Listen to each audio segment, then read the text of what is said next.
Alright, welcome to the Excel tip on pivot tables. Pivot tables are one of my favorite topics in Excel because they're so powerful with data analysis, and hopefully you'll see that through this video. So the first thing I want to do is create a pivot table. So I'm going to select the upper left hand corner of my data, and because my panes are split, you can see it goes from 12 to 8,758. I can go to the lower right hand corner very easily, hold shift, click, and it selects all of my data. Then I'm going to go to Insert, Pivot Table. And I'm going to do it in a new worksheet, and you can see the table or range that I'm using is the range that I just selected. And we hit OK. So now it creates a pivot table in a new sheet. And so pivot tables, we're going to focus on rows and values for the beginning of this pivot table. So pivot tables, basically what they do is they summarize data for you. And let me give you an example. So let's say I wanted to know the temperature trend for the time of the day. So let's put in our rows the time of the day, and then let's put the temperature in Fahrenheit for our values. So this is a sum, and a sum of temperatures doesn't really make too much sense. So we're going to change this instead of a sum to an average. And so actually, let me drag this up just a tiny bit so you can see what I'm clicking on. We're going to go to Value Field Settings and change it to an average and hit OK. So now if we make it, now we sort of see our trend for temperatures. And it's all well and good, but like usual, we can make a chart of this.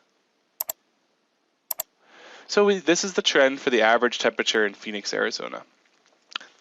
And notice there's a little hiccup here. It's reading midnight as 1/1/1900, and we could change that if we wanted to. So that's sort of what we can do. We can see the trend for the time of the day. We could also switch, instead of time of the day, we could just switch to month. And so instead of time of the day, which we'll get rid of, we'll just go to Remove Field. Now it's the month of the year. So this is the average temperature for the month of the year, which is great. So what if I want to see the trend of both at the same time? Well, what's nice about this is that I can do rows as a month, and I can do a column as time. So this isn't the right chart to display that, so it shows it very strangely. But you can see now if I want to know, okay, what's the average temperature in April for 7 a.m., it's right there. So that's the nice little chart. We could also, what's nice about this, and this is something we haven't really covered too much, we could input a surface chart for this. So this will give us, and it looks a little funny, but it'll give us sort of, this is the month of the year, and this is the hour of the day, and it shows us sort of the temperatures. And we can sort of see that the midday and mid-months are the highest, which are the green temperatures in this case. So it's a cool little chart to see, that you could sort of see the surroundings of what's going on with your temperature throughout the year. So this is something that, if you didn't have a pivot table, this would be very, very difficult to get all that data into this type of format. Because what it's doing is it's saying, okay, it's taking all of those values from, let's say, April, and at 10 a.m., taking all of those values of temperature and averaging them for you. And it's doing this for every single month and every single hour of the day. So this is something that would be very difficult to do on your own, if not virtually impossible. Okay, so let me show you one more example. So we're going to get rid of the columns for now. We're going to remove that field. We're going to keep our temperature, but we're also going to add the average, but we're going to add another temperature. We're going to add, it's not the sum, we're going to go to Value Field Settings. I know you can't see that, but it's the very bottom. And we're going to go to the max.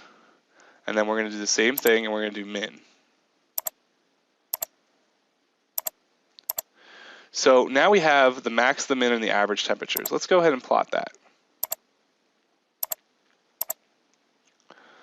So this is sort of nice because we can see the trends of the minimum and the maximum temperatures, the averages through the months.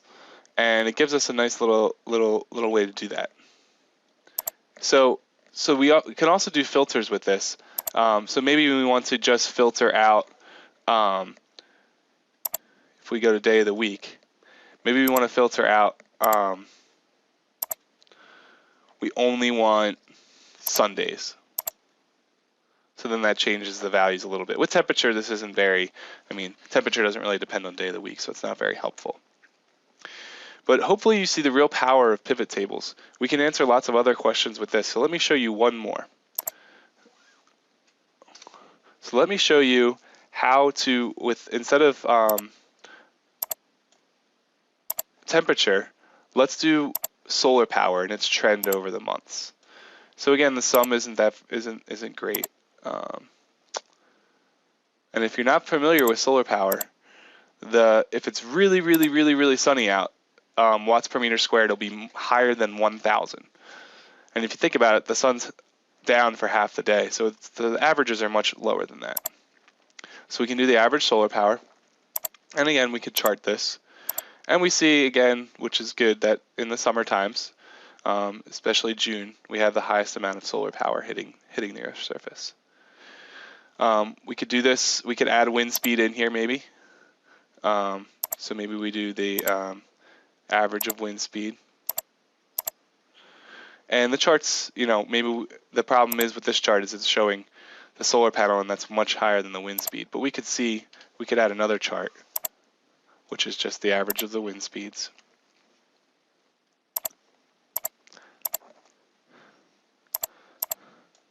And we could see what was going on with that. Oops.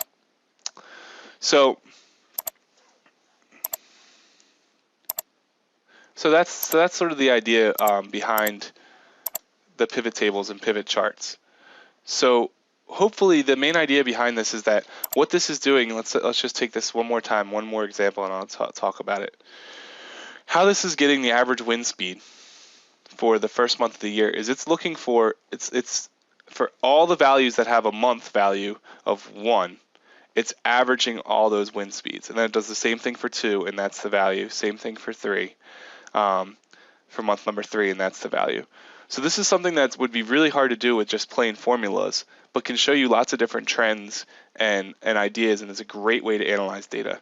So I hope out of this video now you have an idea of how to work with pivot tables and also the real power of pivot tables.